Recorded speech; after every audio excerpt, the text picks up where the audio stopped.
दुखदाई रही कोरोना काल की। हम लोगों के बीच में हमारे बहुत से भक्त सज्जन इस संसार को छोड़कर चले गए, बहुत घर उजड़ गए, और हम लोग सही सलामत है तो बहुत बड़ी बात है। एक साधारण बात नहीं है कि हम लोग सलामत हैं। आज सदगुरु पूर्णिमा है, गुरु पूर्णिमा के नाम से जाना जाता है, और प्रतिवर्ष यहाँ पर पांडा आश्रम कबीर मठ पर गुरु पूर्णिमा का पर्व बड़े हर्षों उल्लास से मनाया जाता है। इस बार थोड़ा सा इसे छोटा रूप दिया गया। सदगुरु कबीर साहब कहते हैं कि भक्ति नसेनी मुक्ति की संत चढ़ी सब धाय, जिन जिन मन आलस किया जन्म जन्म पछताए। साहब बहुत सुंदर बात बोलते हैं कि भक्ति नसेनी मुक्ति की। भक्ति कहां तक पहुंचाती है? एक सीढ़ी है, एक नसेनी है जो हम सभी को मुक्ति तक पहुंचाती है। लेकिन आज जो समाज में भक्ति प्रचलित है वो मुक्ति तक के लिए नहीं है। समाज में देखते हैं कि लोग भक्ति तो बड़े जोर शोर से करते हैं, भक्ति करने में किसी की कोई कमी नहीं है, लेकिन मुक्ति के लिए कोई भक्ति करता हो ऐसा अभी तक देखने को नहीं मिला। तो भक्ति किस लिए करते हैं? माता बहनें व्रत करती हैं, उपवास करती हैं, पूजा पाठ करती, तो क्या मुक्ति के लिए करती हैं? नहीं, कभी नहीं। जब वो भक्ति करती हैं, व्रत रखती हैं, उपवास करती हैं, तो भगवान से कहती है, भगवान हमारे बेटा की सर्विस लगा देना। बेटा की अगर सर्विस लग गई, बेटा जवान हो गया, तो कहते हे भगवान अच्छी बहू मिल जाए, हे भगवान बेटी के लिए अच्छा दामाद मिल जाए। और अगर पढ़ने वाली लड़की हो, पढ़ाई कर रही हो, कॉलेज में हो, 12th में हो, 10th में हो, बोलती भगवान हमको पास कर देना। भक्ति तो करती लेकिन मुक्ति की नहीं, भगवान हमको पास कर देना अच्छे नंबर से। और कबीर साहब कहते नहीं, भक्ति नसेनी मुक्ति की। भक्ति तो मुक्ति के लिए होना चाहिए, पास होने के लिए, अच्छी बहू मिलने के लिए, सर्विस लगने के लिए, अच्छा धान पान होने के लिए, हमारा मकान बन जाए, गाड़ी खरीद ले, सर्विस लग जाए।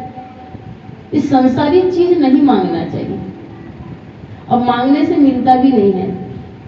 सर्विस भगवान से नहीं मिलता, कि मिल जाता है। अच्छी बहू भगवान से भी नहीं मिलती। भगवान के जीवन में देखिएगा, उनके जीवन में स्वयं दुख रहा, अच्छा जीवन नहीं व्यतीत हो पाया, पर उन्होंने उस जीवन को फिर भी अच्छे से जीने का प्रयास किया। जीवन में प्रतिकूलता, दुख, परेशानी आई भगवान के जीवन में, लेकिन उन्होंने उस परेशानी को भी झेलते हुए अच्छे से जीने का प्रयास किया। हम उसी भगवान से कहते हैं भगवान हमारे जीवन में परेशानी ना आए। भगवान स्वयं परेशानी भरे रास्ते में, दुख भरे रास्ते में चलकर ये बता रहे हैं कि परेशानी तो आएगी, पर चलना आपको कैसे है। इसलिए संत कहते हैं भक्ति कीजिए गुरु के अनुसार, तभी आपको मुक्ति मिलेगी। बिना गुरु के भक्ति कीजिएगा तो भटकते रहिएगा। आज संसार और समाज का आदमी बिना गुरु के भक्ति कर रहा है, इसलिए भटकते रहता है कि शायद भगवान इलाहाबाद में होगा, शायद भगवान हरिद्वार में होगा, बद्रीनाथ में, कैलाशनाथ में,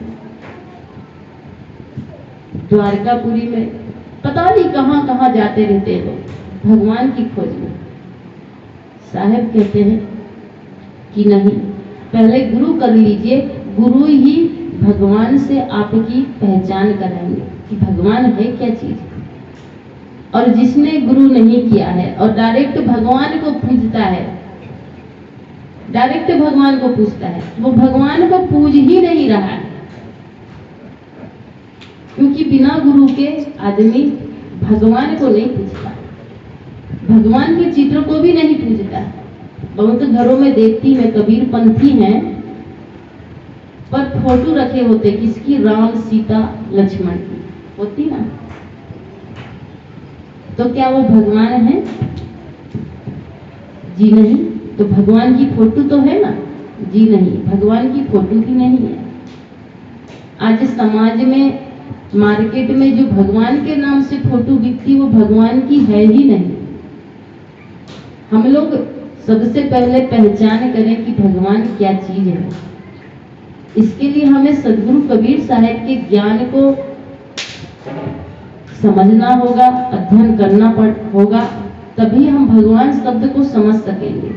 इसके बाद हम भक्ति करेंगे। भक्ति फिर किस लिए कर रहे हैं, इस चीज को समझना होगा। नहीं तो हम नश्वर प्राणी और पदार्थों को पाने के लिए ही भक्ति करते करते मर जाएंगे। कबीर साहब कहते हैं भक्ति तो नशेनी है, मुक्ति तक पहुंचने की सीढ़ी है, पर हम संसार के नश्वर प्राणी पदार्थों को ही मांगते मांगते, चाहते चाहते ही मर जाते हैं। असली भक्ति नहीं कर पाते, नकली भक्ति करते हैं, देखा देखी भक्ति करते हैं। हमारे समाज में अक्सर देखा देखी भक्ति चलती है। इधर वो पर्व होता है कि नहीं? अभी 2 महीना पहले मैं बिहार में थी, वहां पर एक पर्व हो रहा था, वट सावित्री। बरगद के पेड़ में धागा बांधते, शायद इधर भी बांधते होंगे, पता नहीं। एक महिला धागा लेके बरगद के पेड़ में बांधी तो गांव भर की महिला उस दिन बरगद के पेड़ में धागा बांध रही थी। किस गुरु ने बताया कि धागा बांधना चाहिए? धागा बांधने से कौन सा फायदा होता है? कहा लिखा है वट सावित्री के दिन धागा बांधना चाहिए। मनुष्य का प्रकृति से संबंध बना रहे, इसलिए त्योहार मनाया जाता है कि हम प्रकृति से जुड़े रहें, बरगद के पेड़ से जुड़े रहे, पीपल से जुड़े रहे। लेकिन धागा बांधने से कोई लाभ नहीं होगा। कहीं आपके गांव में मैदान हो, खाली जगह हो, कहीं रास्ता हो, वहां पर पीपल का पेड़ गड़ाइए, बरगद का पेड़ गड़ाइए, तो उससे आपको ऑक्सीजन मिलेगी। अभी इस लॉकडाउन में, कोरोना काल में आदमी को ऑक्सीजन की कीमत पहचान में आई कि कितनी कीमती थी।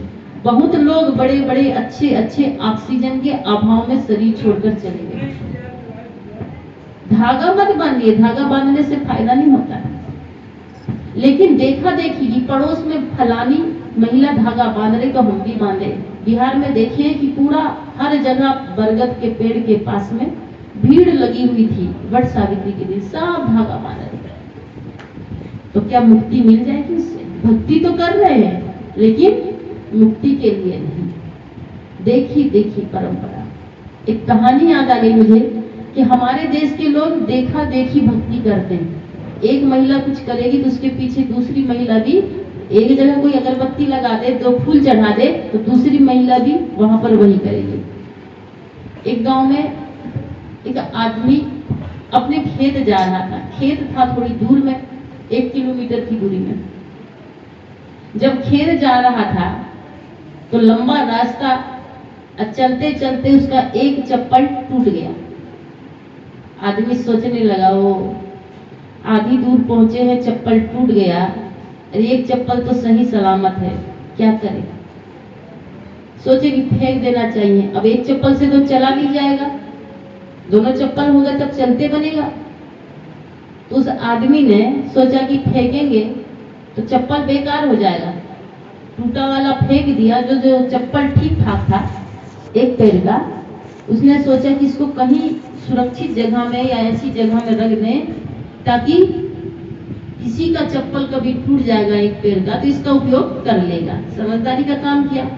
उसने सोचा कहाँ रखे, नहीं जगह मिली तो उन्होंने सोचा एक पेड़ में बांध देना चाहिए ताकि किसी की नजर पड़ेगी, किसी का चप्पल इस रास्ते से चलते चलते टूट गया तो एक चप्पल ले लेगा। तो रस्सी लिया और एक पेड़ वहीं पर था रास्ते के किनारे, पेड़ से चप्पल को बांध दिया, लटका दिया एक डगाल में। अब पीछे से रास्ता तो है खेत चलने वालों का लगा हुआ लाइन, पीछे से एक आदमी साइकिल में आ रहा था। देखा कि फलाना आदमी हमारे गांव का है, हमारे ही पारा का है, ये पेड़ में चप्पल बांध रहा, जरूर कोई टोटका कर रहा है। शायद पेड़ में चप्पल बांधने से धान पान फसल अच्छी होती होगी, कोई ना कोई तो बात होगा, जरूर कुछ ना कुछ इसने यहाँ पर किया है। तो वो भी साइकिल से उतरा, जब तक वो बांध के बहुत दूर चला गया, पूछा नहीं कि क्यों बांधा, क्या कारण है। अब वो भी अपना एक चप्पल उतार है, अब बांध देता है। अब रास्ता तो था, लोगों ने देखा कि इस पेड़ में चप्पल बंधा है, 2 चप्पल है, जरूर कोई भगवान होगा। चप्पल बांधने से शायद सभी मनोकामना पूरी होगी। जो भी आदमी उधर से गुजरता तो अपना एक चप्पल उस पेड़ में बांध देता। अब देखते ही देखते 6 महीने में उस पेड़ में पूरा चप्पल फल गया। पूरा पेड़ चप्पल से लद गया, इतना चप्पल कि एक ट्रक चप्पल हो गया। व्हाट्सएप में उसका फोटो सहित दिया था। ये गांव की हकीकत घटना है, कोई काल्पनिक कहानी नहीं है। फोटो सहित दिया था पेड़ का कि चप्पल से लदा हुआ पेड़ आपने देखा कभी?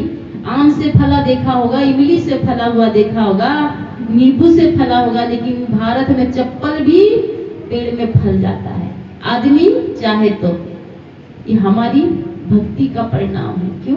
क्योंकि हमारे देश में सदगुरु कबीर साहब के ज्ञान के अनुसार अगर भक्ति करें तो सचमुच में मुक्ति हो सकती, कल्याण हो सकता है, जीवन का उद्धार हो सकता है। पर हम लोग नहीं, देखा देखी भक्ति करते हैं। एक आदमी कुछ करेगा। अभी देखिए हमारे समाज में बहुत सारी प्रथा प्रचलित थी। कैसी प्रथा? मर जाने के बाद में सतनहान, पचनहान, क्या क्या होता रहता है। यहाँ हम लोगों के यहाँ तो नहीं होता, इधर होते रहता है। लेकिन अभी कुछ कोरोना काल में जो मरे, कहाँ चला गया वो सतनहान पचनहान? कुछ हुआ? कुछ नहीं। भोज खिलाना है, ये करना है, कुछ नहीं करा पाए। लॉकडाउन में लोग कंधा भी नहीं दे पाए अपने परिवार वालों को। इतनी स्थिति खराब, सब नियम कहाँ चले गए। और जब बढ़िया थे तो नहीं, ऐसा नहीं करेंगे तो कैसे होगा। बहुत सारे नियम हम ही लोग बनाते हैं, लेकिन उसको हम सोच लेते कि भगवान की नियम है, ऐसा करना ही पड़ेगा। लेकिन जब अभी परिस्थिति ऐसी आई तो सारे नियम आदमी ने कितना जल्दी मिटा दिया। इसलिए सदगुरु कहते हैं कि हम सब भक्ति करें। भक्ति बहुत जरूरी है। बिना भक्ति का आदमी भटकते रहता है, उसका भटकना शांत नहीं होता। जन्म जन्म में, एक जन्म नहीं, कई जन्म तक भटकते रहता है। लेकिन भक्ति कैसे करें? गुरु के अनुसार करें। बहुत लोग प्रश्न करते हैं, साहब जी हम लोग तो कबीर पंथी नहीं है, रामानंदी, हम लोग कैसे भक्ति करें? कबीर पंथी तो कबीर के अनुसार भक्ति कर लेंगे, पर जो रामानंदी वो कैसे करें? उनके लिए भी बहुत सुंदर है। ऐसा नहीं कि केवल कबीर पंथ में ही भक्ति का नियम बताया गया। रामचरितमानस में भगवान श्री राम बहुत सुंदर भक्ति के 9 भक्ति बताए हैं। आप लोग कबीर पंथी ना हो तो कोई बात नहीं। रामचरितमानस के अनुसार सबरी को जो 9 भक्ति का उपदेश भगवान श्री राम ने दिया है, अगर आप भगवान को मानते हैं, राम को मानते हैं, तो राम की भी मानिए थोड़ा। अब उसके अनुसार भी आप भक्ति कर ले तो आपकी मुक्ति हो सकती है। 9 भक्ति बहुत सारगर भी है, अब बहुत सुंदर दिया गया है। 9 बात को अगर मान लें आप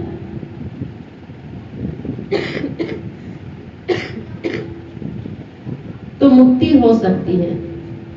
तो मैं कह रही थी हमारे देश में भक्ति 2 प्रकार से होती है। एक देखा देखी भक्ति, और दूसरी बात है हमारे देश में जिंदा की भक्ति नहीं होती। भारत देश में कोई भी आदमी जिंदा रहेगा तो कभी पूजा नहीं होगी, जिंदा में निंदा होगी, और जैसे ही मर जाएगा तो उसकी आरती करना शुरू हो जाती है, प्रशंसा हो, फलाने साहब तो बहुत अच्छे थे, यहाँ पर जो संत हुए उसकी आज हम जय जयकार लगा रहे। जब वो जिंदा थे तो गांव के लोग उनको बुरा भला कहते थे। अभी वर्तमान में कह दीजिए साहब जी हैं, जैसे इनका शरीर छूटेगा जय जयकार होगा, लोग प्रशंसा करेंगे, श्रद्धांजलि, फलाने साहब बहुत अच्छे थे। और अभी जिंदा है तो एक एक छोटी छोटी चीज में बुराई निकालेंगे, साहब जी ऐसे करते, साहब जी वैसे करते।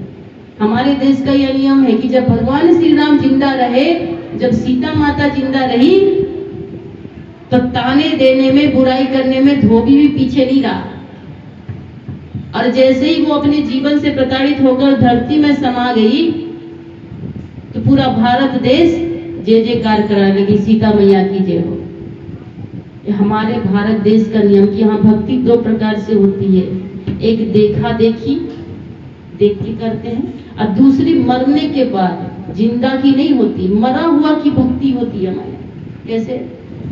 महाराष्ट्र में, क्योंकि मेरा घर महाराष्ट्र के बॉर्डर में है, इसलिए महाराष्ट्र का बहुत सारा कल्चर हमारे एमपी में भी होते रहता है, रीति रिवाज, त्योहार वगैरह। तो महाराष्ट्र में नाग देवता की बड़ी पूजा होती है जगह जगह में। जैसे यहाँ पर नंदी बना रहता है, बैल बना होता है चबूतरा में, वैसे वहां पर नाग बना होता है लोहा का।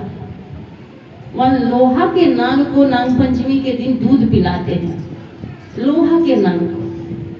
इतनी भीड़ लगी रहेगी, इतना दूध रहेगा कि नाली से यहाँ तक वहां तक दूध की नदी बह जाएगी, इतना दूध। सभी लोग गांव भर के पूरा एक एक पाव, आधा लीटर, जितना जिसको हो, लोहा के नाग बने होते हैं, पत्थर के बने होते हैं, सब लोग नाग बने। और असली नाग कहीं निकल जाए किसी के घर में तो आदमी डंडा खोजना शुरू कर देगा, कहाँ है।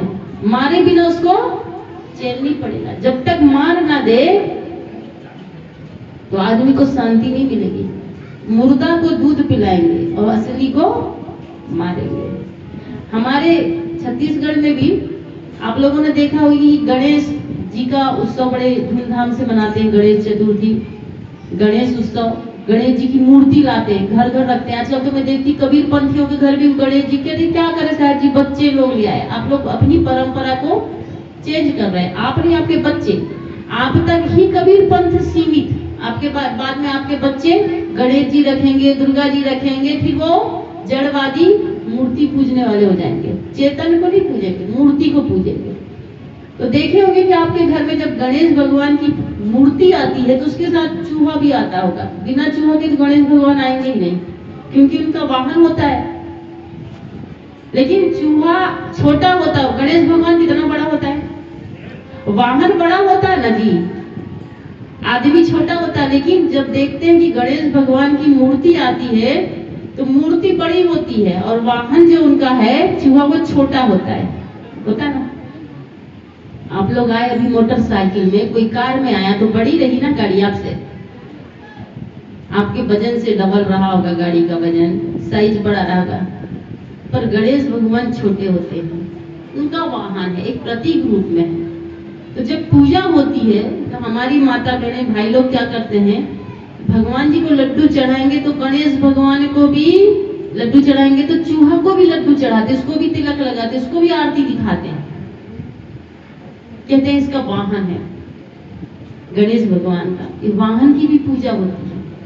और असली चूहा कहीं किसी के घर में हो गए होंगे ज्यादा, कपड़ा काटते हो, कोठी काटते हो अनाज की, परेशान करते हो, तो कोई पूजा करते हैं कि चलिए हमारे घर में गणेश भगवान के वाहन आ गए हैं, हम पूजा करें? नहीं, लोग सोचते हैं कि कौन दवाई मिलेगी, कौन पिंजड़ा लाए, पकड़े, मारे, जहर दें, क्या करें, परेशान हो जाते हैं, क्योंकि वो असली है। हमको सब मिट्टी पत्थर का अच्छा लगता है, कागज का अच्छा लगता है। भगवान कागज के हो, मूर्ति मिट्टी की हो, पत्थर की हो, बस असली नहीं, नकली सब चीज पसंद। और नकली की आरती पूजा करने में ही हम क्या समझते हैं, बहुत बड़ी भक्ति कर रहे हैं। उनको आरती दिखाने में, अगरबत्ती लगाने में हम लोग सोचते हैं हम बहुत बड़ी भक्ति कर रहे हैं। कहने का मतलब मुझे गुरु ने ज्ञान दिया, सदगुरु ने ज्ञान दिया कि चैतन्य भक्ति कीजिए। घर में माता पिता हैं, आपके दादा दादी हैं, बड़े इष्ट हैं घर में, गांव में, उनके साथ सद्व्यवहार करना, उनकी सेवा करना, ये असली भक्ति है। जिसने हमारे ऊपर उपकार किया, इस शरीर के ऊपर उपकार किया, हम भी कुछ देना सीखें, उनके साथ प्रेम का व्यवहार करें, उन्हें दो मीठे बोल बोले, उन्हें कुछ खिला दे पिला दे, अच्छी चीज। एक बूढ़े बाबा रोते रोते आए, कहा साहिब जी जब से मेरी पत्नी मरी 20 साल हो गए, मैंने अपने पसंद की आज तक घर में सब्जी नहीं खाया। मेरी बहू वही सब्जी बनाती है जो मेरे नाती नतनी को पसंद हो, मेरे बेटा को जो पसंद हो। मेरी कभी कभी मन होती कि फलानी भाजी खाते, करमत्ता भाजी खाते। आश्रम में आके बोल रहे थे, लेकिन मेरी बहू को वो पसंद नहीं है तो नहीं बनेगी, मेरी पसंद का नहीं बनता कभी। इतनी बड़ी दुख की बात है। चैतन्य देवता की हम भक्ति नहीं कर पाते, उसकी पसंद का भोजन नहीं बना पाते, उसकी पसंद का खाना नहीं दे पाते। अब भगवान जो नहीं खाता उसको हम खिलाते हैं। आदमी भोग कहाँ लगाता है? लड्डू चढ़ाता है, मिठाई चढ़ाता है, लगे जो नहीं खाता उसके पास में आदमी भोग लगाता है। इसका मतलब हमको गुरु का ज्ञान नहीं हुआ है। हम कबीरपंथी तो हो गए, दीक्षा ले लिए है, पर कबीर साहब का ज्ञान नहीं हुआ है। एक आदमी, छत्तीसगढ़ की ही बात है, मुझे मिला, कहा साहेब बंदगी, कहा साहेब बंदगी आप लोग कबीरा हो कि? उसने कहा कि आप लोग कबीरा हो? हम कहा कबीरा तो नहीं हम लोग, तो हो तो कंठी पहने हो, सफेद कपड़ा, कबीरा तो हो? हम कहा कबीरा नहीं, कबीर पंथी। कबीरा मतलब कभी रहा कभी नहीं रहा। हम लोग ऐसे नहीं है कि कभी रहा कभी नहीं रहा, हम लोग कबीर पंथी हैं, सदा रहेंगे, आज भी हैं, पहले भी थे, और कबीर के मार्ग में हर समय रहेंगे, अडिग रहेंगे, चाहे जो परिस्थिति आए, दुख सुख हानि लाभ जीवन में चलते रहते हैं। कहने का मतलब है कि हम भटक जाते हैं, तब जब हमारे जीवन में थोड़ी सी मुसीबत दुख आती तो कहते लगता बाहरी हवा लग गई।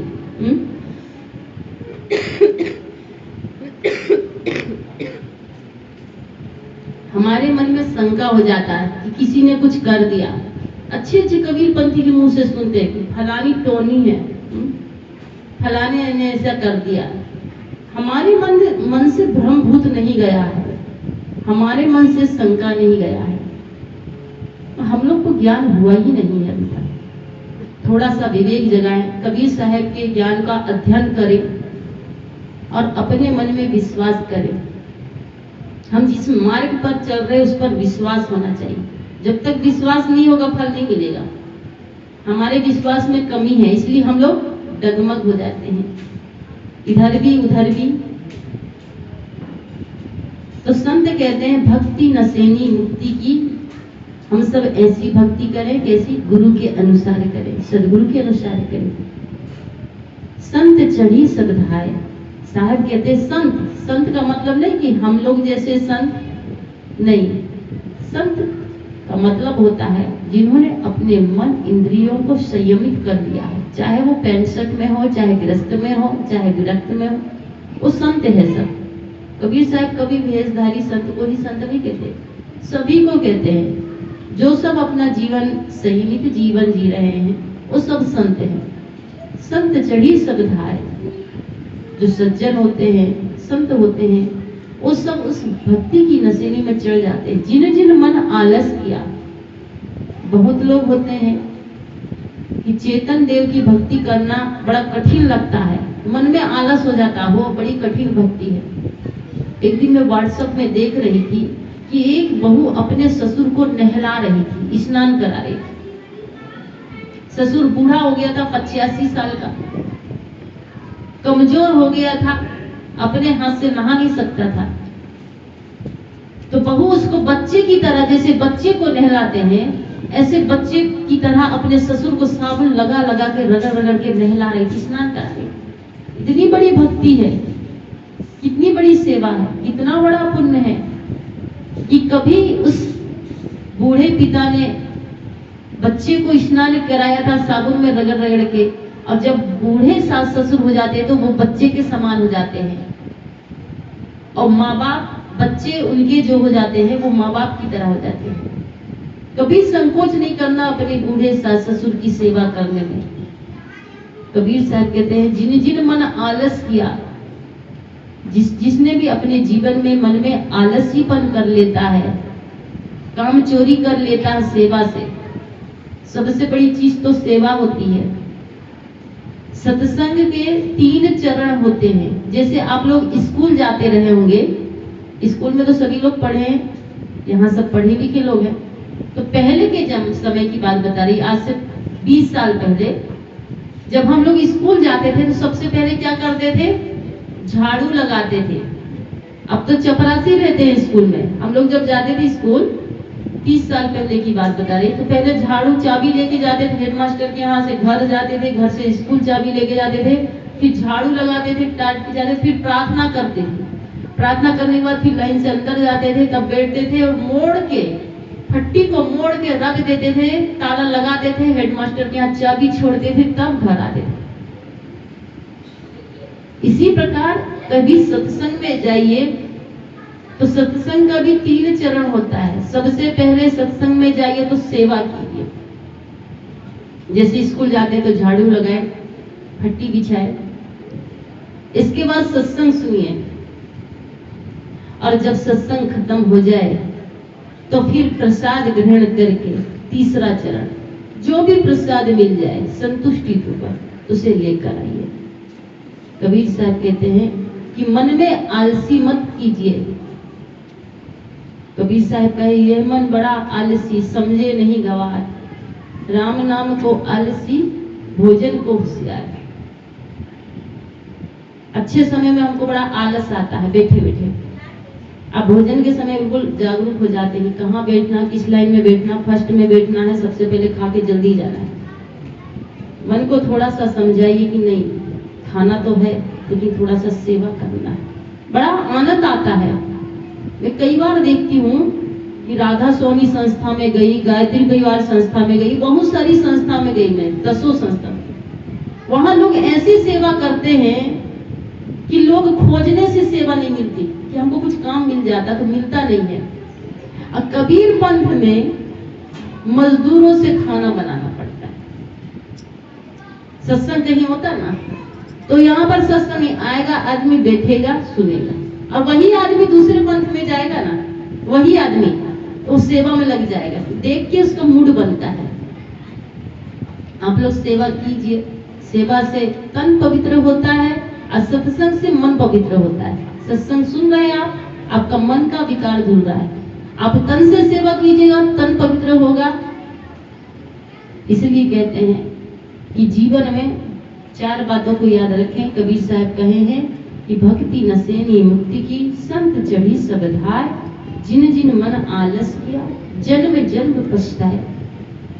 अगर हम इस जन्म में चूक गए असली भक्ति से, गुरु के अनुसार भक्ति नहीं किए, सौभाग्यशाली हम।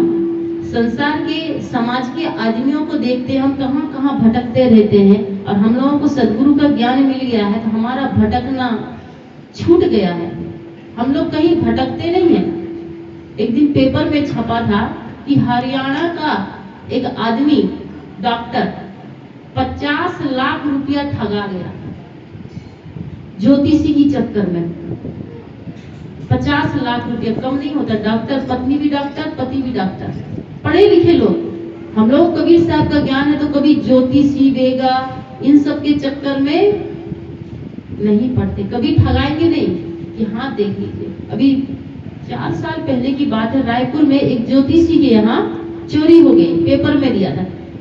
ज्योतिषी जब दूसरे दिन थाना गया कि मेरे अलमारी तोड़ के 5 लाख रुपया जेवर सब चोरी हो गया, थानेदार लिखवाने के लिए रिपोर्ट, और थानेदार ने मजाक किया कि आप तो ज्योतिषी सब जानते हैं, सबका देख के आप लोग भाग बताते हैं कि क्या हुआ, आपको थाने में आने की क्या जरूरत है, आप खुद जान जाइए कि आपका चोर कहाँ किस दिशा में गया है। क्या जान पाएगा ज्योतिषी कि चोर कहाँ गया है, कौन चोरी किया है? सबका भाग, सबका किस्मत बताने वाला अपने घर के चोर को नहीं पकड़ सकता। इसका मतलब समझ जाइए कि जो ज्योतिषी बताता है वो 100% सच नहीं होता। इसलिए कबीर का ज्ञान हम सबको अंधविश्वास, रूढ़िवादी, आडंबर, पाखंड से बचाता है। गुरु की कृपा है, सद्गुरु की कृपा है कि हम सब इस ब्रह्मभूत से बचे हुए हैं और जीवन को धन्य बनाए भक्ति करके।